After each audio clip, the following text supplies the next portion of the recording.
annual World Economic Forum meeting known as the Summer Davos brings together more than 1,500 participants from over 90 countries to share strategies and solutions and discuss global issues and risks. We caught up with Miller Matola, CEO of Brand South Africa, at the event in Dalian, China, and asked him what contribution he felt South Africa could make to the dialogues taking place there.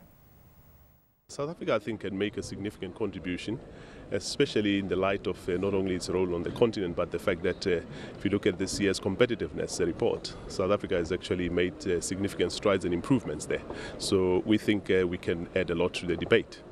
But we also think that it's important that we bring through our message as South Africa in terms of what we are doing to address some of the development challenges that I think are the subject of discussion at this World Economic Forum, our National Development Plan, our infrastructure build program, and the fact that as we celebrate 20 years of democracy, we've made significant strides in many areas of our society as well as the economy. Let's stay on the topic of innovation. I mean, what are some of the major areas of strides when it comes to advances in innovation from South African perspective? Topic of innovation. Tell us about some of the major advances when it comes to where South Africa has really shone from a global perspective on the innovation front. Well, as you know, South Africa, if you look at our resources and the fact that, things such as catalytic converters, we've already been active in that space for quite some time, but also you are seeing in the renewable energy space, South Africa making huge inroads. So if you look at the areas that are the current, concerns of the world, we are significantly making a lot of inroads there.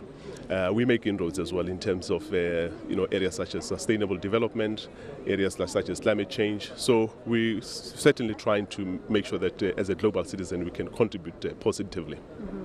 I mean, from a Brand South Africa perspective, you'd have to be the one that understands where South Africa stands currently when it comes to its brand image. I mean, what would you say South Africa's current image is globally? Well, I think South Africa's image globally is strengthening. We've had challenges in the past, but I think in terms of the actions that we have taken to address some of those challenges, our image is improving significantly.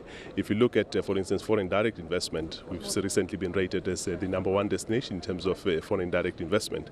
So we believe that that's actually a attestation to the fact that South Africa is an emerging market that matters on the continent. Mm-hmm. But it's of course no secret that there's a lot of concerns around the labour unrest in South Africa. It certainly affected the economy, and it is to a degree holding back the economy. So what can South Africa do in terms of the message it sends out around its labour environment, and how, firstly, would you say has this affected South Africa's image?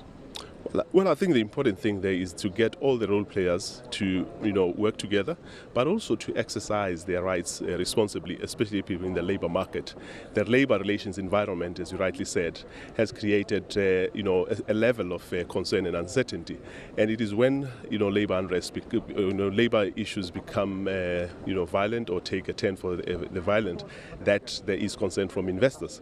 But I must add that we've also seen a strong and positive move by the Deputy President as well as the Labour coming together to hammer out a framework agreement on stabilizing labour relations in South Africa.